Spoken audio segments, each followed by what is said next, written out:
谢谢现场的观众朋友们，谢谢大家。欢迎电视机前的观众朋友走进天津卫视的大型情感节目《爱情保卫战》，来看看今天请到的几位老师是谁？他们是著名的节目主持人左岩老师，欢迎；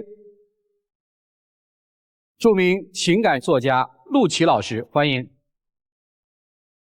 著名节目主持人莎娜老师，欢迎；著名节目主持人涂磊老师，欢迎。来吧，看看今天需要他们帮助的嘉宾朋友遭遇了怎样的情感困惑。刚认识的时候，我觉得他是个很细心的人，也很会照顾人。但现在结婚了，我却发现他在婚前有很多欺骗我的地方，让我完全对他改观。我们是从网上认识的，我从第一次见到他就喜欢上了他，就希望他可以成为我的老婆。现在我们已经领了结婚证，但因为婚礼等一系列的问题，我们产生了很多矛盾。我为了爱情和他结婚，却换来的是欺骗。我真的不知道他对我到底是不是真心的，也不知道我这个婚结的对还是不对。我已经事事都尽力满足他了，可他还是有很多怨言。我不知道我要怎么做才能让他满意，我现在真的很迷茫。新婚燕尔本该你侬我侬，结果变成了你怼我怼。哈哈，掌声有请这一对，有请。郑先生27岁，来自天津，公司职员；郭女士26岁，来自天津，个体。来，有请两位，有请。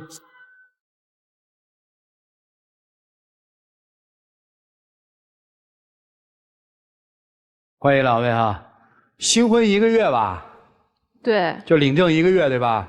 发现他欺骗你很多是吧？没错。哎呀，都欺骗你什么了呀？来说说吧。啊。包括他这个经济方面，然后也有欺骗我，而且他对我的态度很多也都跟以前不一样。行，咱慢慢说啊。他以前对我就可好了啊，然后生病了还给你送药啊什么的。现在呢，自己在家打游戏，然后自己在家睡觉，这些东西都成为了他的第一首要任务。就我就被放到次要再次要。就对我特别不在乎。行，还有别的改变吗？还有很多呀，比如包括以前他很多都是先答应我说的都特别好，然后到后面，然后现在就是完全都不兑现。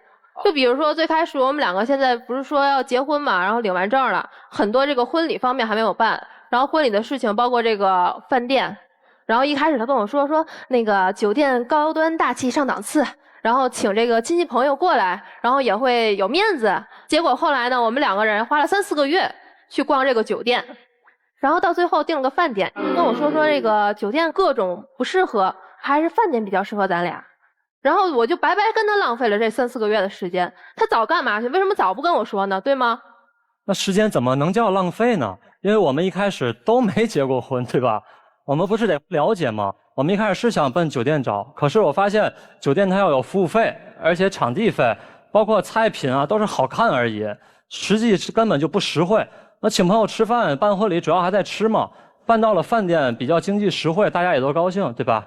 不是，您了解的时间可太长了吧，3、4个月的时间。你要说酒店，咱一开始咱大小酒店一起逛了多少了，对吗？你要说一开始逛个2、3家，你觉得可能不合适，你早告我呀，对吗？你非要逛3、4个月之后你再告诉我，对吗？酒店这么多，我觉得3、4个月还不够用啊。不是，这个影响你们婚礼举行的日期吗？非常影响，您知道吗？您知道他什么时候跟我求的婚吗？17年，现在都19年，快2020年了，对吗？2年的时间都不够他这样子准备。不是，你们不是才领结婚证吗？对呀，17年就跟我求婚了，然后19年才刚跟我领证。你准备2年时间，我都不知道你这2年准备什么了，对吗？刚不是说了吗？那酒店2个人结婚那么大事儿，其他婚庆什么都要提前准备，都要提前定的。您快别跟我提婚庆的事儿了好吗？婚庆您就说我们这个婚礼这个婚车，对吗？那么小的一件事也不能如我的愿，就什么事情都一开始答应好了，哎，你想要什么样子，然后我都跟你的这个样子来，你想要什么样子就弄成你梦想的婚礼这样子。结果到现在呢，就换一个头车这么简单一个小事儿，然后人家都不行。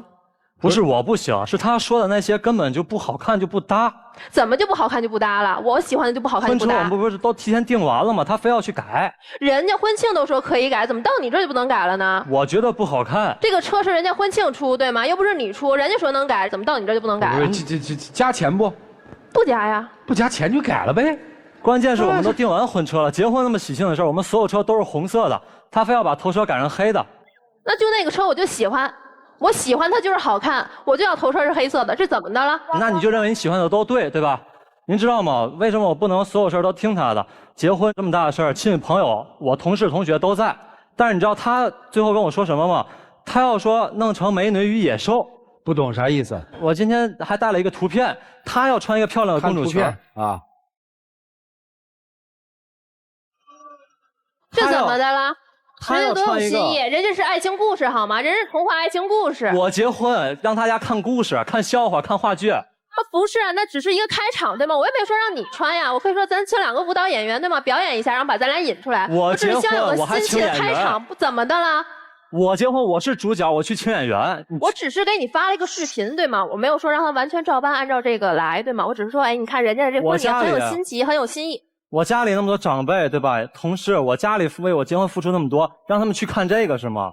我是说这是有个心意，对吗？心意也得基于现实，对吧？你也得考虑我的感受。怎么就不现实了？我不光给你发了这个，对吧？我只是说给你发这个样品这个视频，人家是怎么办的婚礼，希望你用你的这个脑筋啊，然后你去帮我想一个新奇的婚礼，想一个新奇的开场。我希望我来的亲朋好友对我的这个婚礼觉得一下子很难忘，然后过10年说，哎，人家的这个婚礼觉得办得还很不错，这怎么的了？我希望你可以想一想，对吗？我只是给你发了一下，我没有让你完全照搬呀，对吗？你是让我想，你现在让我的脑袋去带一个这个，我怎么想？你这是偷换概念。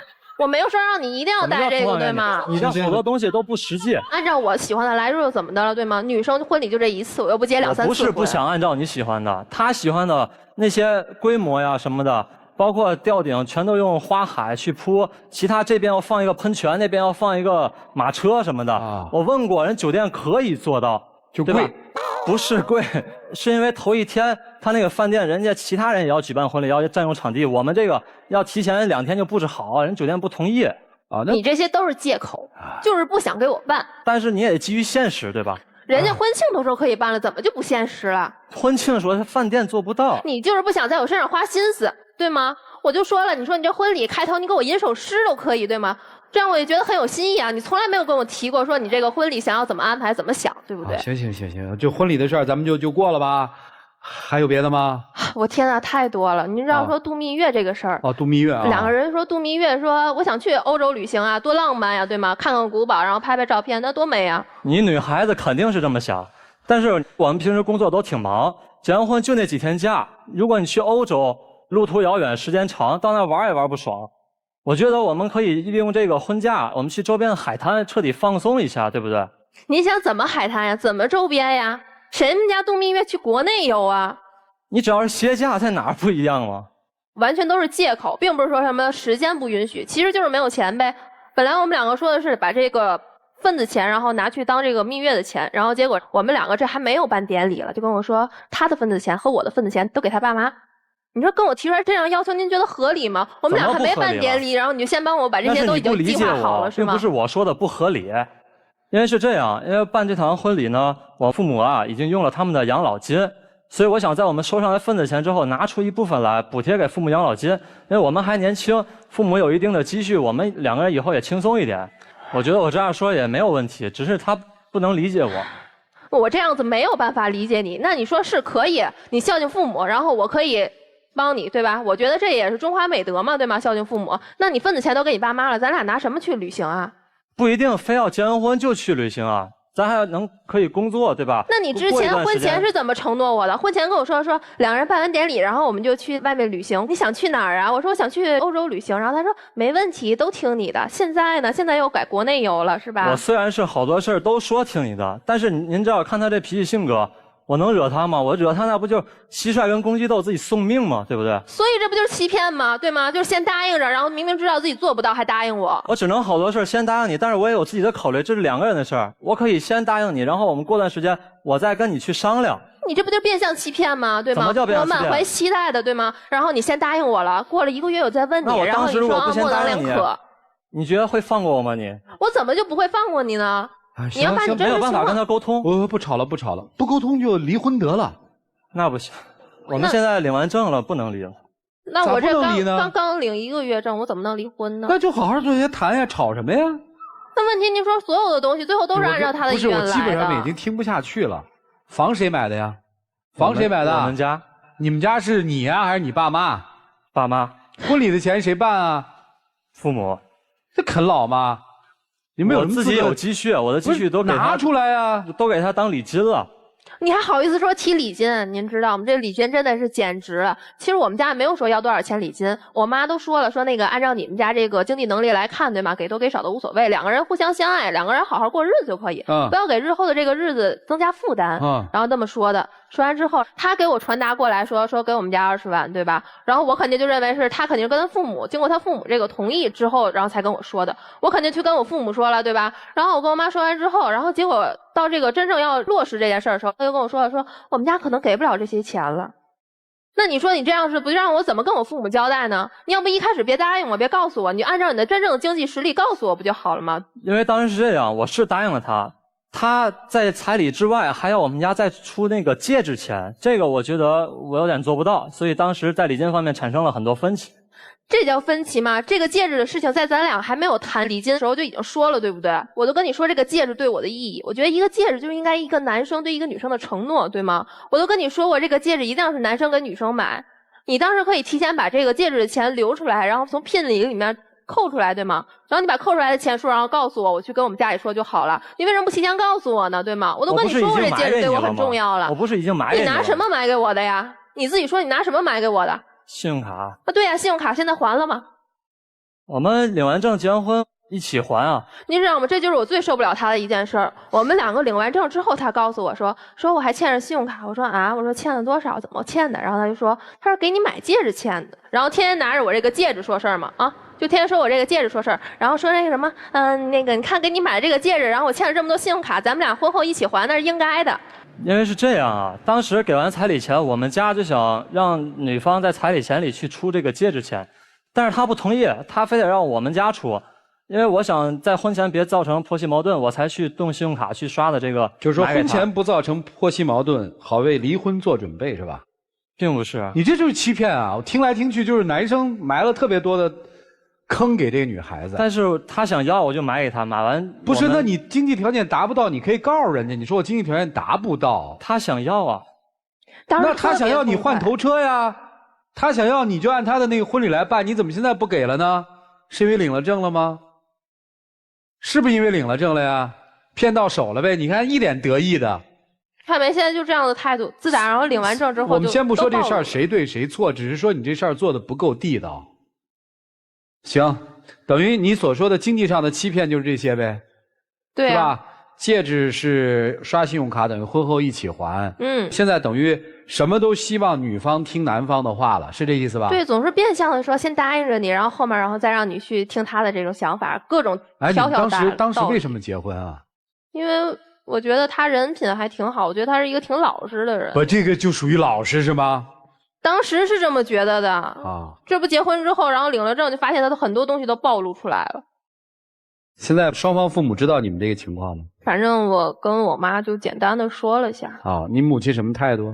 我妈就说那个看人家孩子挺老实的，我也不敢说的太多呀。你说的太多，你说家里人多担心。但是主持人，其实他家长跟我说的是让我多包容他，别去计较他脾气不好。你还计较我脾气不好？你这样子作为，你觉得我脾气能好得了吗？谁不爆发呀？其他的事儿我也不问了，我也不想听了。我相信观众也不想听了。就是挺美好的结婚这么点事儿，给你们俩闹的是够糟心的了。各让一步不就完了吗？你们听听老师怎么评价你们吧。我们一起进入丘比特问卷。哎，我听他们俩这个婚礼的设计啊，特别像逛淘宝店，男生给了一个卖家图，女生拿出一买家秀。然后现在在女生心里呢，男生那边已经全店飘绿了，啊，全是假话，是不是这个意思啊？对，姑娘，跟他离呀。那问题我刚领了1个月的证啊，不能离是吧？对呀，不能离，这事儿咱俩就得好好唠唠了。你看啊，前面那个婚礼也好，前面那个戒指也好，彩礼也好，那不都是结婚之前就谈定的吗？然后你才跟他领的证啊。那他都已经提了那样的要求，跟你说那些事儿都不行了，您不还是去跟人把红本拿回来了吗？现在咱在这儿说这有什么用啊？就为时已晚。这是第一点。第二点，就说我们说婚礼啊，一般来讲我们是更愿意让女生来做决定的，因为她们更加的细致，更加的追求浪漫，更加的享受那一天的幸福时光。所以姑娘，你换个头车，我是支持的。你给你老公换个头是怎么回事呢？我也没说一定强制他非要戴那个呀。任性！你们俩现在就杠在这儿了。他越不给你什么，你越要什么。来，小子，这么能骗呢？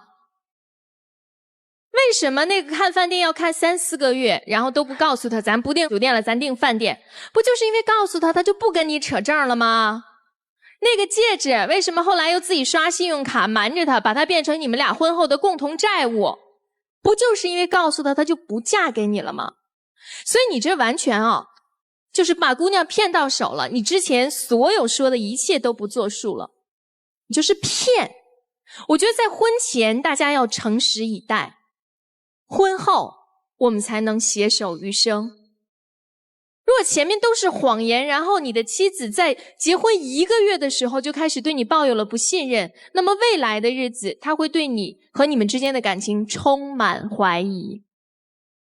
所以我的建议是，咱们有多少钱，咱们就做什么样的婚礼，然后我们有什么样的真话，就说什么样的话，好吗？祝你们幸福。小郭啊，你看你提出了我要一个很好的婚礼，没问题；我要很好的婚车也没问题；我要很好的戒指也没问题；我要去欧洲也没问题。你确认过他有这样的支付能力吗？他都答应我了呀。不，这跟答应没关系。他有多少存款你知道吗？没有。他没有存款对吗？对。他家世背景非常好吗？没有。也没有对吗？也就是说他们家根本就没有这样的偿付能力。但是我之前也不知道支付能力啊，他就跟你说一下啊，我可以做到，你就相信了，是吗？你认为你自己一点问题都没有吗？你凭什么？我觉得一个男人凭什么肯定要任何一个人说出了超过自己支付能力的事情，你却会相信他呢？他没有这个能力，他可以提前告诉我。重点是他提前没有告诉我呀。不，我问的是，你为什么没有去了解他的支付能力？因为我之前没有了解这些。对啊，是我们2个领证之后才了解的这些东西。对，那你们恋爱在谈什么呢？我不应该。你们恋爱在谈什么呢？谈恋爱的过程当中，这个男的有没有承诺你的支付能力，你都不知道。你们这个恋爱在谈什么呢？感情啊。感情嘛，那你无所谓嘛。对，但他不能欺骗我啊。那还要戒指干什么？退了，把信用卡还了。你现在跟我说感情，我觉得有物质的要求是可以的，很正常。但是你一定要确认他有这个能力来满足你这个物质的要求，你才可以说我相信你的承诺。我没有在责怪，我只是在问你谈恋爱在谈点什么。你想一想，能听进去就听进去。对于你，我这么跟你说吧，我倒不是说你人品有问题，我说你做事的方式有问题。你用的方法很简单，拖、骗、改，套路人家嘛。套路完了之后，哎呀，到最后这个差一点，那个差一点，把公司里面甲方乙方那一套拿到对待自己老婆身上，丢人不丢人？真诚一点，不要冲大头。你不是拿自己钱冲大头，你现在拿爹妈钱冲大头。人姑娘还真没有说啊，非要你怎么地呀，你不要答应人家嘛。所以啊，从头到尾这件事情，我觉得你要好好的、认认真真的认错。认完错之后，你要提出解决方案。这个解决方案就是真心的告诉他，有哪几点我是可以做到的，我是可以让步的；哪几点我真的做不到，但是我以后可以补偿你。怎么补偿你？跟人家说，用真诚去打动人家。否则你们这个婚现在不离，以后也得就这样。郑先生、郭女士，到了这个结婚这一步才会发现，哎呦，之前这爱情啊，什么是爱情啊？爱情就是给你们幻想，让你们去放飞自我的。那个时候什么都行，你说什么我都听。可是真正到了结婚的时候呢，就是把你们从天上拉到了地上，因为要真正去经历这些琐碎了。婚姻它更接近现实了，我们要真正坐下来聊住哪儿，房子怎么装，彩礼怎么给。当涉及到这些事情的时候，如果2个人都是斤斤计较型的，然后呢又忘却了曾经在一起那种怦然心动的感觉，那就会变得很麻烦。所以呢，你们在步入婚姻之前就应该想明白这件事情，就是这个结了婚以后过日子，我们就要脚踏实地了。这日子该怎么过？我们不能忘了相爱的初心，但是也不能说走进婚姻之后就什么都不要了。其实你们两个人现在完全是在争夺婚后在这个家庭当中的话语权。女生在这个婚礼上要这个劲儿，不就是想以后你凡事都听我的吗？那男生现在也就是不愿低头，不愿意把这个位置马上拱手相让，所以就会出现这样的矛盾。但其实以后谁说了算，这日子怎么过，我觉得商量来是最好的。你争这一时，在这个时候给你们埋下一个雷，日后婚后这个雷迟早会爆，爆了的那一天，这些事儿都会成为你们吵架的一些理由。所以你们两个人好好想想，争这些到底是为了好好过日子，还是为了什么？好吧，谢谢二位。你也是没有那么精明，也就是表面上厉害，但是你今天在场上的所作所为和你那说话的态度，让我有两种感受。第一种感受让我后背发凉，第二种感受是让我心里变暖。后背发凉是因为你所谓的婚礼、欧洲行、蜜月，我一样都没给我老婆，所以我觉得我后背发凉，我很遗憾。我心里变暖是因为我庆幸我遇上了一个这么好的女人。聪明的女人不会去开价的，更不会讨价还价的，所以她才是无价的。你应该认为自己是无价的，所以不要轻易的去开价。如果一个真正想结婚的男人，应该主动跟女人谈条件，因为一个女人把这一辈子交给了你，你要给她幸福的生活，你应该主动的去跟她说你想要什么条件。只有那些不是真心想结婚的男人，才会动不动在女人只要说出我自己想要点什么，就说你这个贪慕虚荣的女人。所以其实你第一应该坦诚，第二应该主动跟别人去谈这些。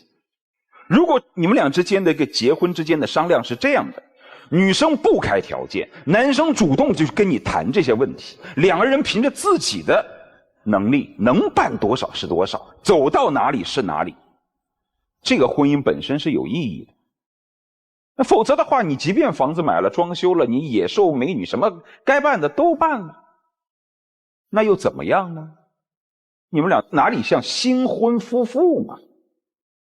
所以我觉得你们是应该暂时蜜月不要度了，两个人先过一段时间的闭关期，各自去反省。刚才陆琪问你说，你婚前谈恋爱的时候，基础了解的过程当中，你就应该知道这个男生的收入。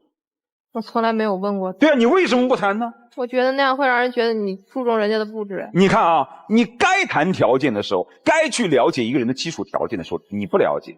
打了结婚证之后，你又来去开出一些你所不了解的情况。了解一个男人的收入本身并不在于你给予他的财产，那是一种坦白。那本来双方的基础情况就你在哪上班，你大概一个月收入多少，这是前几次见面就应该了解的。如果你心里没有想要给予他财产的心，你又何必担心别人会猜你有这样的心呢？我觉得男生应该主动去和女生说这些啊。那如果他不说，你就应该问呢？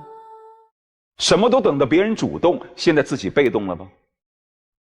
你们好好想想吧。我觉得既然要结婚，彼此就不要藏着掖着，所有的一切摊在桌面上说。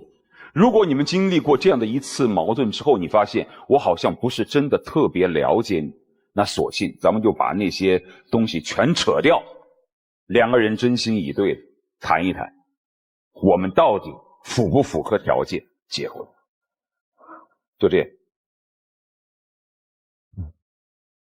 面子，为了要面子，最后就丢面子。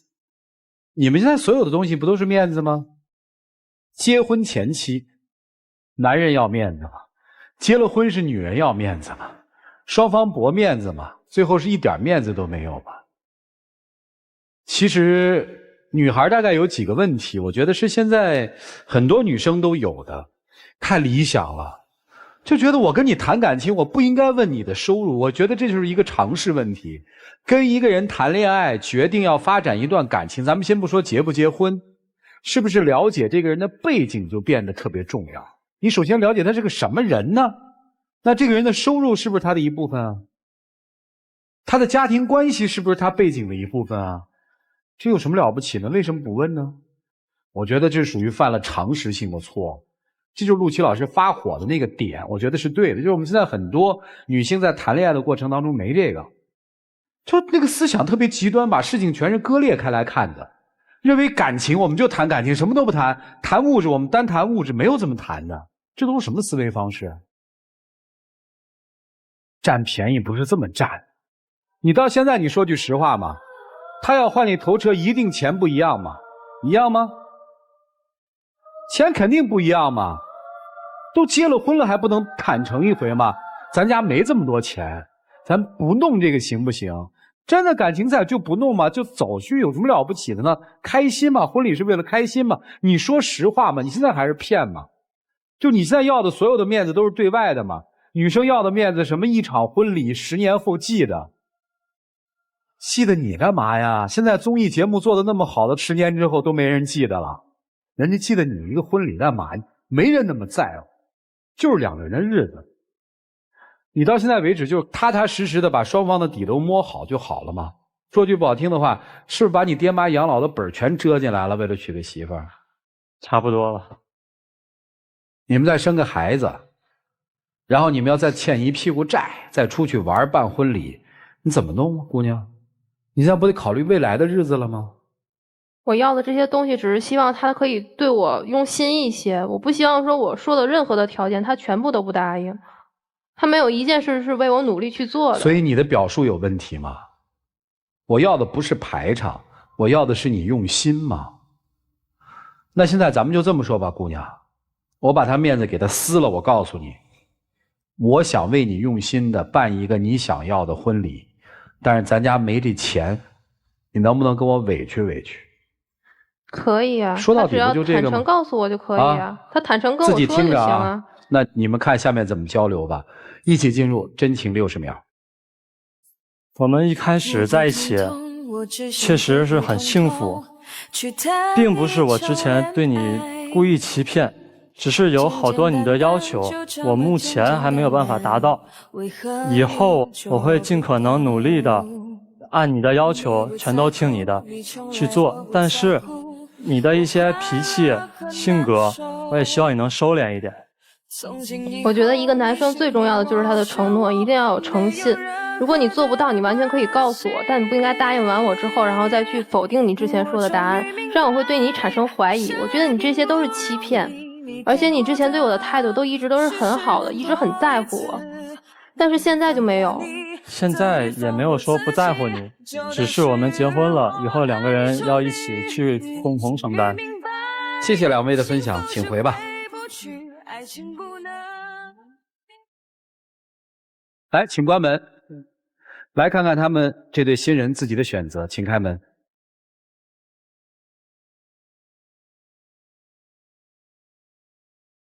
我就知道它是爱，不然你不会这么坏，发现你正在将爱。来，我们一起见证他们的浪漫时刻，各位请见证。没有谁能把你降临我身旁，你是我的专属天使，为我难独占。没有谁。最后咋整啊？婚礼咋办啊？头车咋定啊？份子钱给谁啊？怎么着啊？都听他的。又来了，穿野兽穿不穿？穿。你真让他穿啊？对啊。我倒是觉得，就是经济方面的话，咱们就按照自己实际情况来。但如果女生真的有这么个小愿望，男方又能做得到，也没什么不能穿的，对吧？也不是一直穿着。啊，好不好？祝你们幸福。好，谢谢老师。回吧，谢谢两位。没有谁能把你降临。了解下一句的基本情况，各位请看。我们在一起很多年了，今年1月份举行了很隆重的订婚仪式，在我心里，他也是我想要嫁的人。但是订婚后，不知道为什么就产生了很多矛盾。从订婚以来，我女朋友越来越无理取闹，一些生活中细微的小细节也会上升到她对婚后生活的担忧，说得我一无是处。我觉得我男朋友很不成熟，对未来没有规划，问他什么时候结婚也没有准确的日期。在婚前的我非常焦虑，我们经常吵架。为什么他订婚后会变成这样了呢？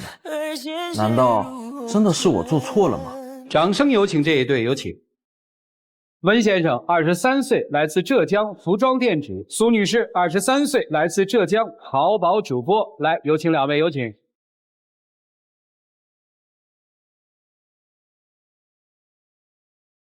欢迎两位哈，你们俩这对容错率就会高一些啊。那对是结了婚了，你们这不刚刚订婚吗？我听着矛盾也差不多啊。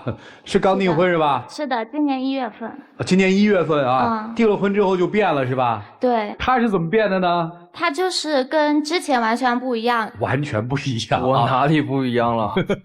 这1月份订婚的时候，就所有事情都是我来操办的，他什么事情都没有给我问啊，然后都是我和双方父母来操办的。我怎么就没有操办了呢？我没有去参加，那订婚怎么完成的呢？那你不就是参加了一个订婚仪式吗？就像是去参加别人的订婚仪式一样的。那我那时候不是我们事业刚起步嘛，对吧？那我工作的事情也很多，对吧？每天这么多事情，那难道我要放弃手头上的工作，然后回去准备订婚的事情吗？我都跟我爸妈说了，这些事情的话，他们也能够处理好，然后我忙我这边的事情不就可以了吗？可是我也没见你对事业有多上心啊，因为我是做主播的嘛，就播了很久，在那直播，就卖衣服卖货，从晚上5点多播到10点多，就卖了很多衣服嘛。然后第二天他应该发货的，他在那边就是拖拖延延的，然后玩手机，最后导致就是很多客户都退货了。那你累我也不累吗？那你平常负责直播，那我也在幕后工作，对吧？然后你直播前我也要给你准备好，对吧？那你播完之后，那些衣服还要我来处理，去把它发货，这些我都要处理的嘛，对吧？然后你说发货慢，那有些顾客的话，他是冲动消费嘛，对吧？那我肯定要等一个时间，他确定不是冲动消费的话，那我再给他发走嘛，对吧？那这样的话也不会就是有运费上面的损失呀，对吧？主持人他完全就是借口，他那时候就在那边玩手机。那你说你对事业很上心，上次我们跟客户约好了下午2点，然后我们要去谈生意，你为什么会迟到呢？那我就问你，结果是不是合同已经签成了？那我自己有把握的事情，一切都在我的掌控之中，你为什么非要拿过来讲呢？有必要吗？可是这样子不是给客户一个不好的印象吗？我们本来所有事情都已经准备好了，东西也拿好了，门也锁好了，你到了楼下，你又说，哎，我有东西没有带，我要回去看一下，那你这不就导致我们迟到了吗？那我回去看一下东西有没有落，再检查一下，对吧？我也是做事情谨慎一点嘛，耽误几分钟怎么了？那你看看你迟到那么多次，你成功会有多少次？你以为你每次迟到每次都会成功吗？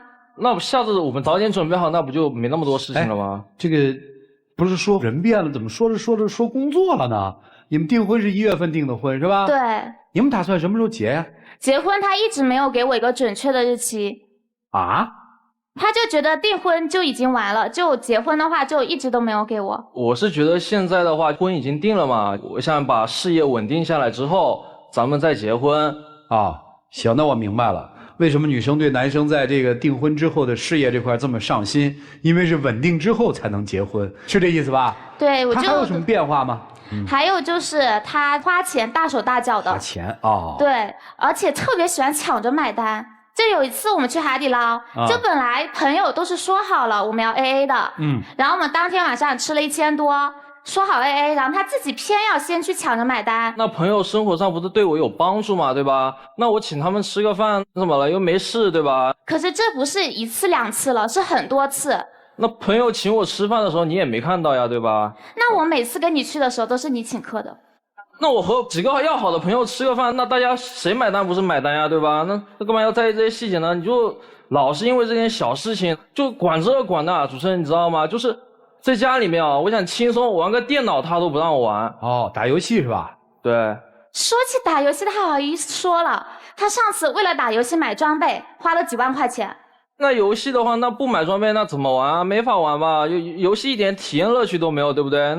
那后来你不是一直叨，我把游戏装备都卖了吗？那还赚了钱了，你怎么不说呢？那你花在游戏上的时间和精力，如果你用在事业上，你现在就不得了了。那我这不是为我们婚后着想吗？那我婚后也会赚钱呀，那不影响婚后呀。那你现在就一直这样说，就让我感觉我婚后就很没有安全感。他玩游戏上瘾吗？玩的厉害吗？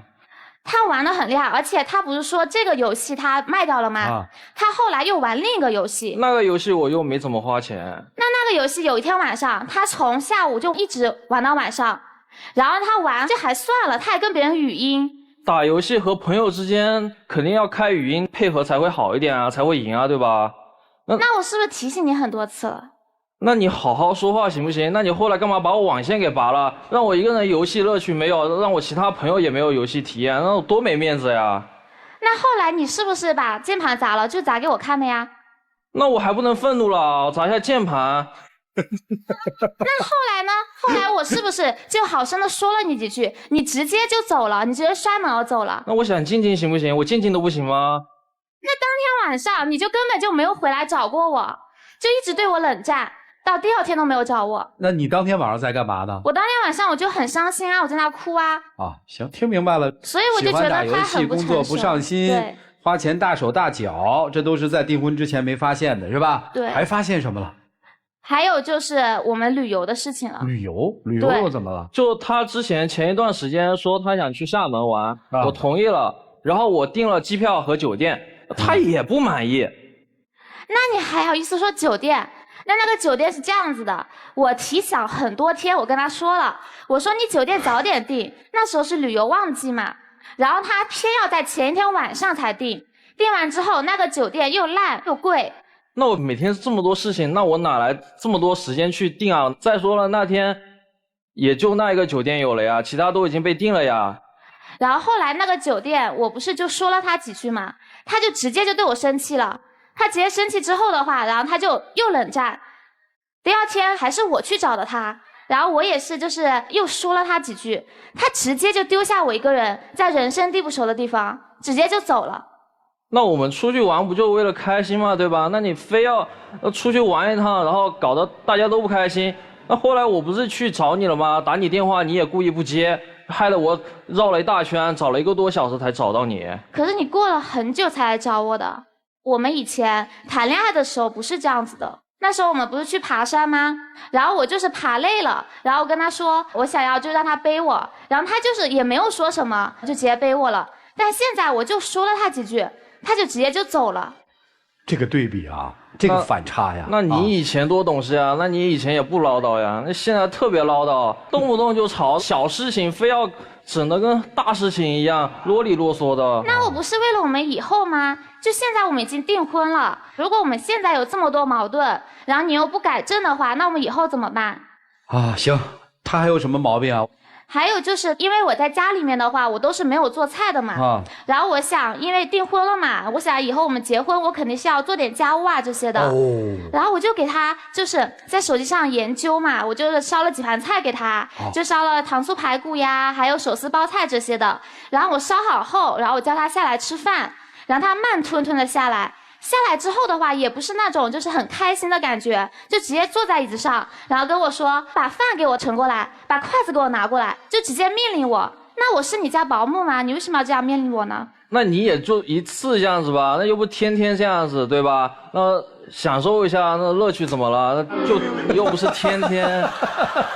那你如果现在就这样子，那我以后婚后怎么办？那我也有手有脚，对吧？那又不可能说所有的东西都让你来做，那我也会洗碗，我也会拖地啊。你干嘛老是要往坏处想的，对吧？我也没有你想象那么糟吧。就主持人他每次啊，就每次我跟他好好的讲，他每次就是这样子，就他就很像是谈恋爱的时候的他。但是我的话，因为我订完婚了嘛，我就感觉我现在已经是一个准妻子了啊。就我也想要步入婚姻的殿堂了嘛，我就也要改变。但是他的话就一直就不要改变。啊，给他时间，给他时间。但是我现在是不想给他时间了。那你想怎么地？我就想要知道他到底要不要改变，到底就是听不听的我的这种劝啊这些的。是要不要改变，还是听不听你的话？咱把这事儿说清楚。就是我觉得他很多方面是要听你的话，对不对？对，也要听我的话。啊，听不听人家的话？好的我就听喽。我有选择性的听，还是比较理性的，比刚才那个结了婚的男人好。那男人是什么都听，一结了婚就什么都不听了。你男朋友还挺诚实的，至少啊，他说好的听，不好的不听。还有就是因为他没有给我一个准确的什么结婚的日期，就我就觉得他不知道他怎么想的。哦，你说说吧，人家问你什么时候结婚？后年。后年？你说后年就是后年吗？这完全就敷衍。这为什么得出的结论是敷衍呢？因为他每次就像订婚也是一样，订婚也是我自己提的。哦，你老逼着他是吧？也不是逼他，因为我们也在一起很久了嘛。但是他现在的话就是没有给我一个确定性，就这样子。在谈恋爱的时候，我们彼此都很快乐，就为什么订了婚之后就变得好像是啰里啰嗦不快乐了是吧？对，只要结了婚以后，可能更不快乐。还结吗？结。什么时候结？后年。不满意？什么时候结？最快明年。行吗？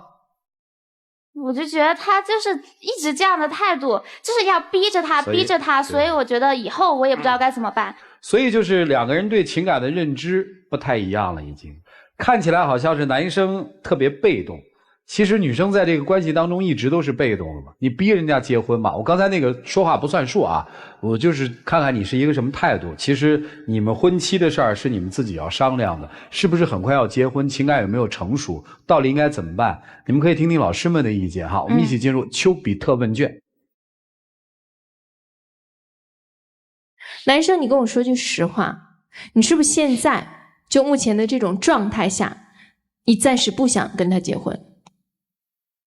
对。你刚刚没说实话，什么经济原因啊？你能花几万块钱出去买装备，你能没有钱结婚吗？你的事业没有起步吗？刚刚他都在讲了，说每天都卖不少衣服呢，你们俩对不对？所以其实正在经历好的方向，但是你们一块儿创业，自然就会有更多的矛盾。你不想娶她，起码现在是不想娶她的，原因是你觉得第一，他对你的管束太多了。我跟朋友出去吃个饭买个单怎么了？打个游戏怎么了？至于吗？最重要的一点，你刚才可能没说出来，我觉得你女朋友不管家里家外应该是不给你面子的。比如说跟朋友出去吃饭 AA 制这件事情，你已经买单了，他有说话吗？在现场有。所以你会觉得这是一个让你觉得很多行为都难以接受的女生。她说你变了，你还觉得她变了呢。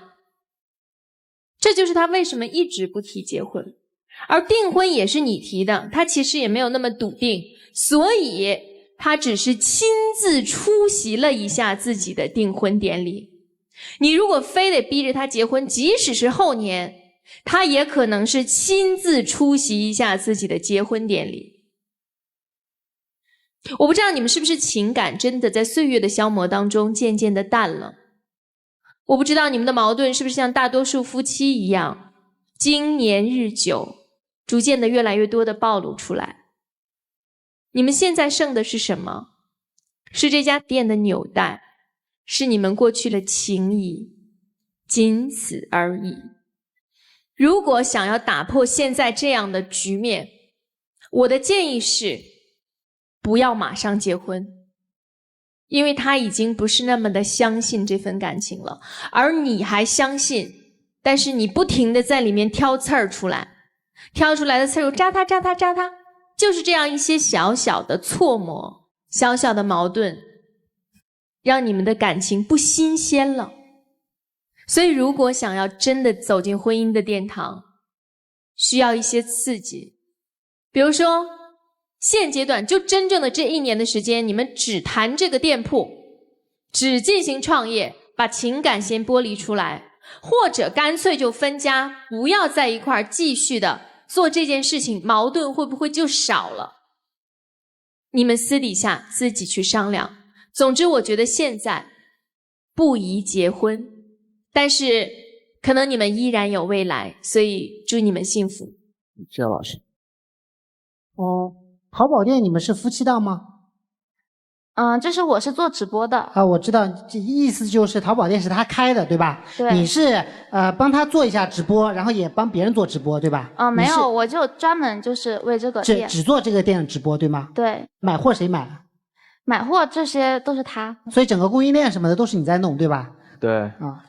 其实我一直在听的时候，我觉得很好玩。就表面上看好像是结婚呀、感情的事儿，其实不是。其实这是一个全新的生活模型嘛。他们呢，就是一直做淘宝，一直做主播，这些职业它是一个全新的自由职业。除了要去上货之外，其他时间都是自己支配的。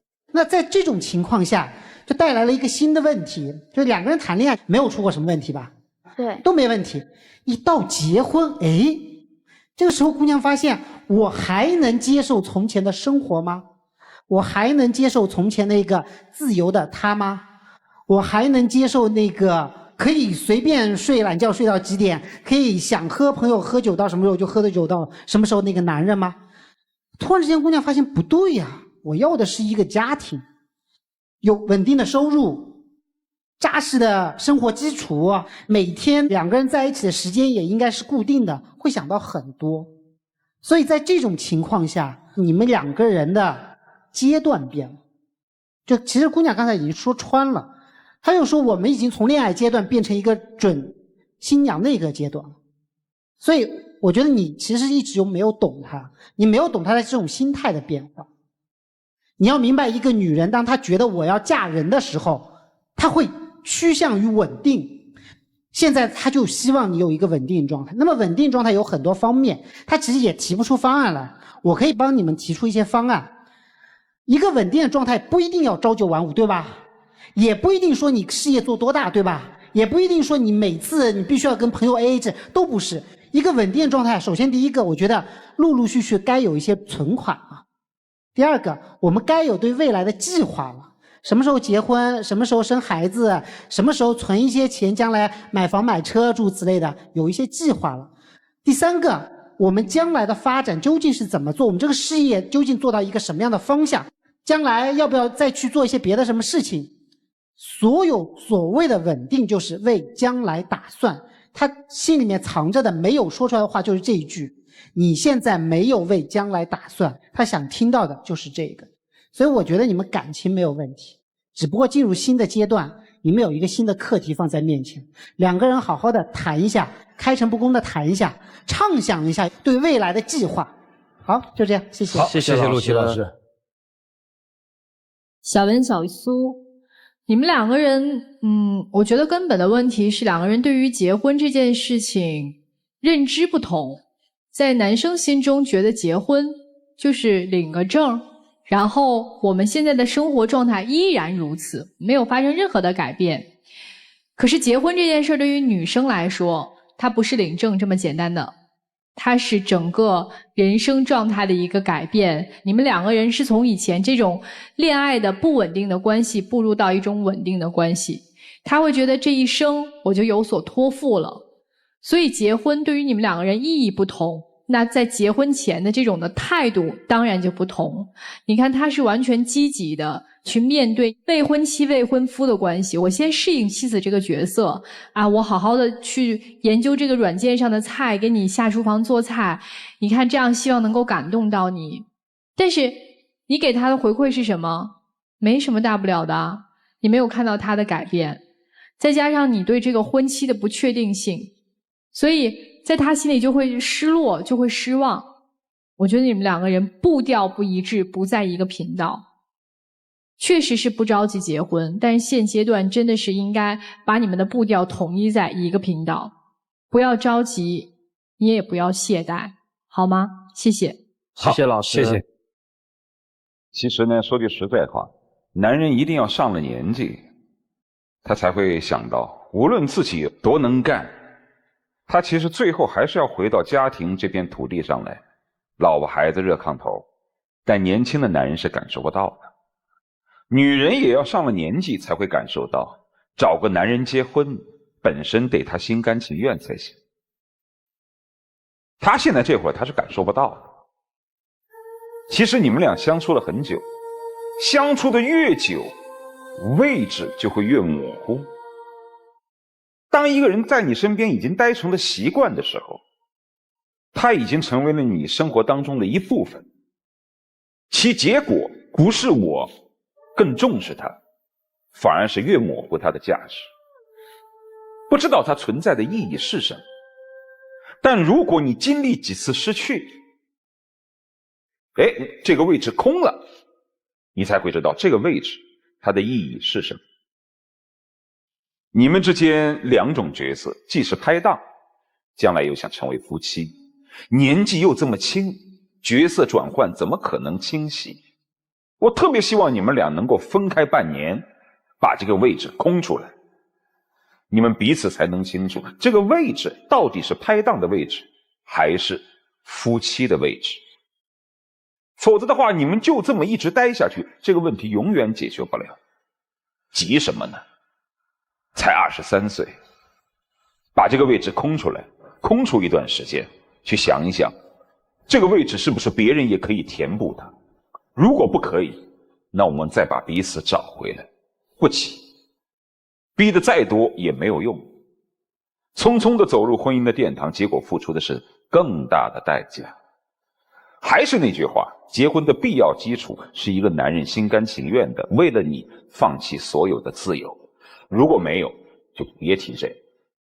把位置空出来，分开半年，看看这个位置是不是可以让别人来填，好吗？好，对的。谢谢老师。我就建议一下女生吧，强扭的瓜不甜。我老觉得娶妻这件事情一定是男人主动的，当一个男人被动的时候，作为女生，您就别再往前尬上。具体的做法老师们都说了，我就不再说了。坦诚最重要，男生不想结婚就告诉他不想结婚，我就做个好拍档 OK 了。女生呢也是这么年轻，急着嫁什么呀，还有更好的呢。好了，接下来时间留给你们，一起进入真情60秒。听了老师这么多话，我觉得我确实做错了，我会回去尽快确定好婚期，然后给你一个满意的答卷，然后我希望你能够相信我，我会给你一个美好的未来。我也不是说不相信你，因为我们也在一起这么久了，就像老师说的，我觉得有可能我们也必须要冷静一下，就是为我们以后的未来这些，就是一起来探讨一下，冷静一下也是可以的。我希望你能够相信我，好吗？我以后会努力的。那希望你以后会这样，希望我能看到你的改变。35岁之前，女性和男性每差1岁的心理年龄是女性比男性大7岁。心理年龄35岁以后逐渐开始追平，到某一个点的时候，男性和女性的这个心理年龄就完全重合了。发现没有？这叫小学生不会举一反三。老师的话我都听进去了，我要对你好。老师的话是让你冷静啊，反的吧？第二句话我印象特别深，我会给你一个美好的未来的。姑娘的回应特别好，我们商量我们共同的未来。不说什么了，日子是你们过的。还是那句话，结婚是因为你们要结婚，而不是一个人要结婚。日子是你们要过日子，而不是过给别人看，你们就幸福了。谢谢两位，请回吧。请关门。现在让我们来看看这对未婚的小情侣，他们怎么选择。来，请开门。